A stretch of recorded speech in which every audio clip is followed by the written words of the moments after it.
કેતસીભાઈ મેઠિયા વેરાવળ. ગોળ ઇંગ્લિશમાં જગરી કે જગરી. ફૂલ ઓક્સિજન છે ગોળમાં અને ફૂલ ફોસ્ફરસ છે. એ ગોળ ખાઓ એટલે શરીરમાં તાકાતનો ભંડાર આવી જાય શરીરમાં. એમાં પછી જમીને ખાઓ, 1 ચમચી ગોળ જમીને, પાણી નહીં પીવાનું, અને 1 ચમચી ખાઓ તો ફૂલ ફોસ્ફરસ મળે શરીરમાં. એટલે બધું જે ખાધેલું બધું પચી જાય બધું. અને અડધી કલાક પેટ ખાલી એટલે એમાંથી જે બનશે B12 એ બીજી કોઈ દવામાંથી નહીં મળે. તો ગોળ, આજે ગોળને લોકો ભૂલી ગયા છે બધી. એક જમાનામાં ગોળની ચા પીતા, એક જમાનામાં ગોળના જ વાનગી ખાતા બધા ભારતમાં. દાળ શાકમાં ગોળ નાખતા, ગોળ દાળ શાકમાં.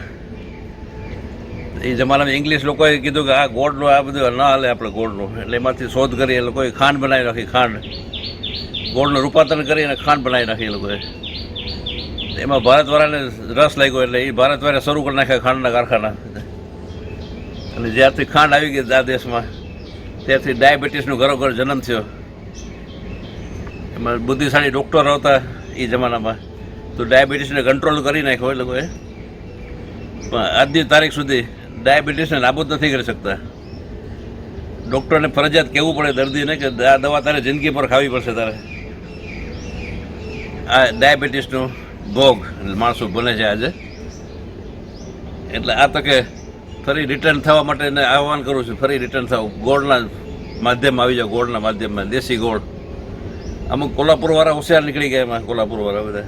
એ દેશી ગોળને એ લોકોએ રૂપાંતર કરીને હાઈ ક્લાસ રૂપાળો સોનેરી બનાવી નાખ્યો, સોનેરી હાઈ ક્લાસ, એમાં કેમિકલ નાખીને. તો એ બનાવવામાં ફોસ્ફરસ 0 કરી નાખ્યો એ લોકોએ. અને બધાને એ જ ગોળ ભાવે જ પછી, સોનેરી ગોળ, રૂપાળો હાઈ ક્લાસ જોઈએ એટલે મન થઈ જાય ખાવાનું આપણે બધી. ત્યાં પણ વાસ્તવિકતા ભૂલી ગયા બધી. દેશી ગોળ ખાવાની જરૂર છે, એમાં ફોસ્ફરસ એમાં છે 100%. ઓલામાં ફોસ્ફરસ 0 થઈ ગયો. અહીં ગડબડ ઊભી થઈ બીજી પાછી. આજે ફરી પણ દેશી ગોળ આજની તારીખમાં મળે છે દેશમાં. આપણે એનો ઉપયોગ કરો, એનો વ્યવહાર ચલણ કરો એનું, તો પાછું ફોસ્ફરસ આવશે. અને પાછું એની પાછળ ઓક્સિજન છુપાયેલું છે પાછું. એ ફોસ્ફરસ પાછું ઓક્સિજનની અત્યારે બહુ વાતો જગરે છે. ઓક્સિજન એ ગોળમાં જ ઓક્સિજન છુપાયેલું છે. એક માત્ર રસ્તો છે આજના વાયરસથી બચવા માટે. એ રિટર્ન થાવ બધા. દાળ શાકમાં ગોળ નાખવા માંડો, દાળ શાકમાં. એ સિવાય અમે એક હાઈ ક્લાસ એક ગોળી બનાવી છે, ફર્સ્ટ ક્લાસ સ્વાદિષ્ટ ગોળી, પાચન ગોળી.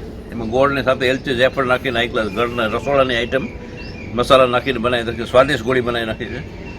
એ ખાઓ એટલે જમીને ખાઓ તરત, એટલે તરત અડધી કલાકમાં પેટ ખાલી. અને એમાંથી જે બનશે પાચનથીને જે બનશે લોહી, એ B12 બનાશે, B12 બનશે આખું. તો આ ગોળની રહસ્ય છે જે આજે લોકો ભૂલી ગયા છે. અને ખાંડ પાછળ ઉતરી ગયા છે.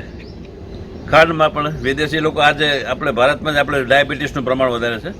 વિદેશના લોકોએ અલગ ઉપયોગ કર્યો છે, એ આપણે નથી કરી શકતા હજી. એ લોકો ખાંડને ઉકાળતા નથી, એ પાણીને જ ઉકાળે છે, ગરમ પાણી ઉકાળે છે. પછી ખાંડ, ચા, દૂધ એમાં પછી નાખે છે એમાં એ લોકો. એમાં બચી ગયા એ લોકો. ખાંડનો ઉપયોગ એ રીતે કરો તો એ સારું છે. પણ ગોળ અતિ ઉત્તમ. ગોળ આજના જમાનામાં ફરી રિટર્ન જૂના જમાનામાં થવાનું આહવાન છે આજે, આજની તારીખે દેશને દુનિયા માટે. તો ખૂબ ખૂબ ઓક્સિજન મળશે અને ખૂબ ખૂબ ફોસ્ફરસ મળશે. Thank you.